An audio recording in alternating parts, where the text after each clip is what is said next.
Isso está em 2 Coríntios 5:5. E que o Espírito Santo habita em nós. O que podemos sentir a respeito disso?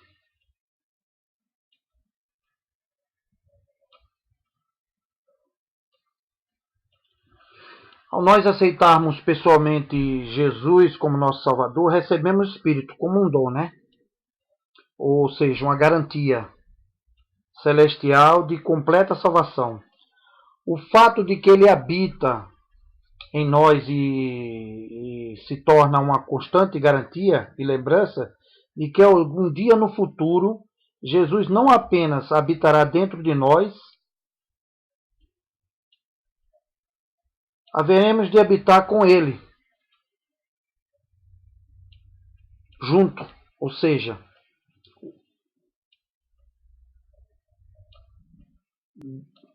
um com o outro, a fim de nos lembrar constantemente dessa total libertação do reino do pecado. Ele nos dá constantemente o seu Espírito. Todo verdadeiro crente, desde o Pentecostes, recebeu a garantia do Espírito, que é a mesma experiência do batismo do Espírito. A pergunta importante para nós é: estamos nós dispostos a receber o Espírito Santo? Faremos uma entrega total a este Espírito?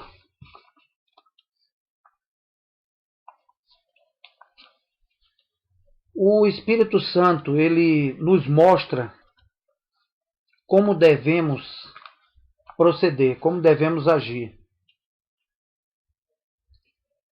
Pense só na ação descrita nesse verso. Ouvindo eles estas coisas, compungiu-se-lhes o coração e perguntaram a Pedro e aos demais apóstolos: que faremos, irmãos? Atos 2:37. Você poderá ver claramente, amigo, o que estava se passando. Pedro, citando o Antigo Testamento, pregou sobre a morte, a ressurreição e a ascensão de Jesus. Ele estava expondo o plano da salvação. Note também que esses homens estavam alegres e felizes, ao contrário daqueles que estavam ali no momento, que ficavam de coração aflito. O verbo grego significa perfurar, e a ideia do texto é que eles ficaram angustiados, ou seja, sofreram. Sua consciência ficou perturbada quando Pedro pregou e aqueles que estavam ali falavam. Pedro falava no idioma, em um idioma, e aqueles outros discípulos, ou seja, os 11 que haviam ali, pregavam na língua materna daquelas pessoas que ali se encontravam.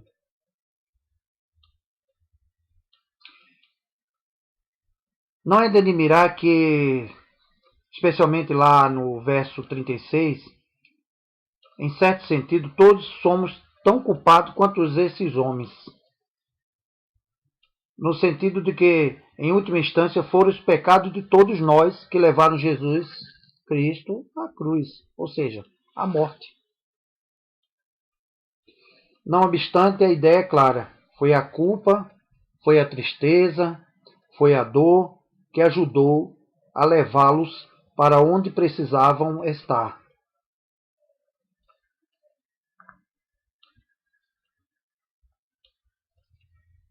Vemos o apóstolo Paulo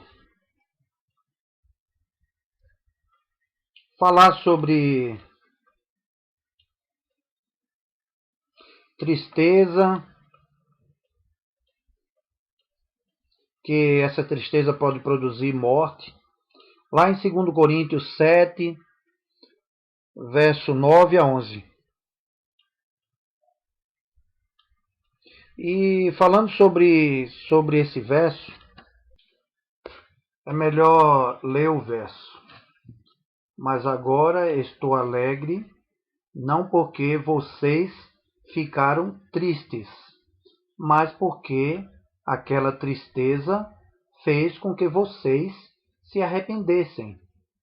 Aquela tristeza foi usada por Deus, e assim nós não causamos nenhum mal a vocês, pois a tristeza que é usada por Deus produz o arrependimento, que leva à salvação, e nisso não há motivo para alguém ficar triste.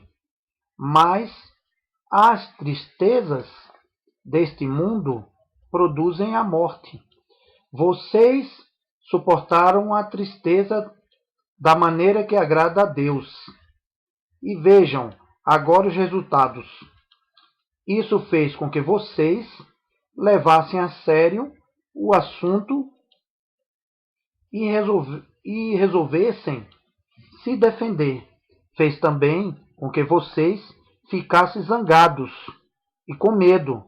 Depois ficaram com vontade de me ver e resolveram castigar o culpado. Em tudo isso, vocês mostraram que não tiveram nenhuma culpa naquele caso.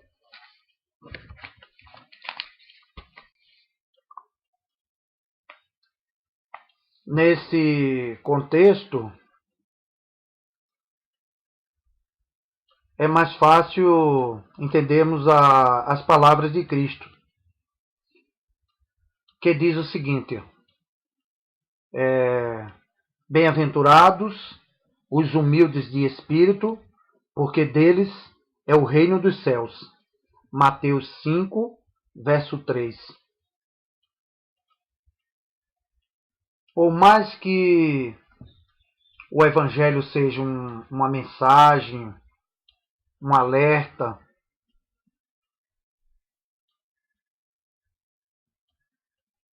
ele traz alegria, traz paz, traz uma esperança no coração.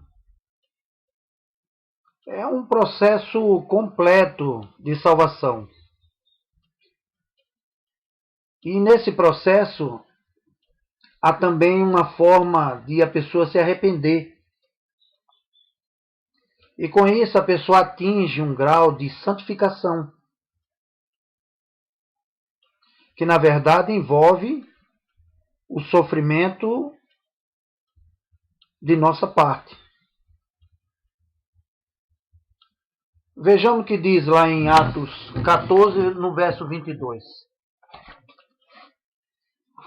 Vamos ver Atos 14, verso 22. Diz o seguinte: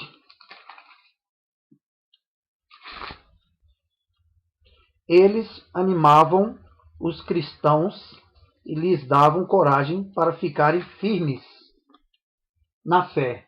E também ensinavam que era preciso passar por muitos sofrimentos para poder entrar no reino de Deus. Foi justamente o que eu acabei de falar. Os sofrimentos eram causados por você saber mentalmente o que havia feito de errado. E agora havia uma mudança. E nessa mudança havia um sofrimento por vocês entenderem, ou seja, por eles entenderem que havia um pecado. E esse pecado poderia levá-los à morte. Realmente um dos atos do Espírito Santo é levar-nos à convicção do pecado. João 16, verso 8. E isso tudo acontece por um ponto muito importante. O coração é atingido pela realidade pecaminosa que há dentro da nossa vida.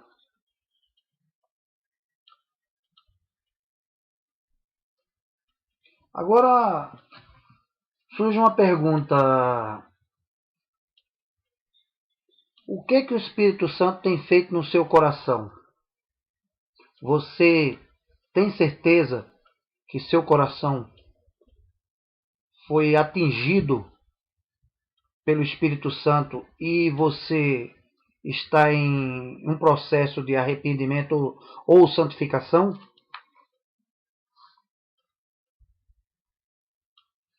Pedro, no passado e hoje em dia nas Escrituras, vemos o seguinte: Pedro respondeu-lhes a eles quando eles perguntaram o que faremos. E Pedro disse o seguinte: arrependei-vos e cada um de vós seja batizado em nome de Jesus Cristo para a remissão dos vossos pecados e recebereis o dom do Espírito Santo. Atos 2, verso 38. Embora Pedro tenha prometido aquelas pessoas o dom do Espírito Santo, que se arrependesse e fossem batizados, eles unicamente se arrependeram unicamente porque o Espírito Santo atuou.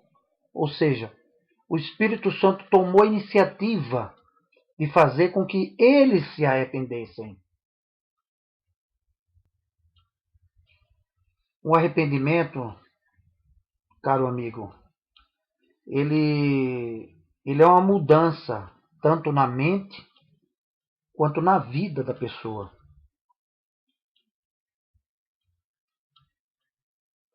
Tanto no grego como no hebraico, o arrependimento envolve a ideia de mudança. Especialmente mudança de mente e de direção. Nesse arrependimento, podemos ver claramente onde o que está certo, o que está errado. E nisso tudo, muitas vezes causa em nós uma tristeza. E essa tristeza pode ser profunda, como no caso de Pedro quando negou a Jesus. A tristeza foi tão grande que ele teve um choro tão profundo de um arrependimento por ter negado Jesus, que aquilo lá foi de uma angústia, de uma aflição imensa.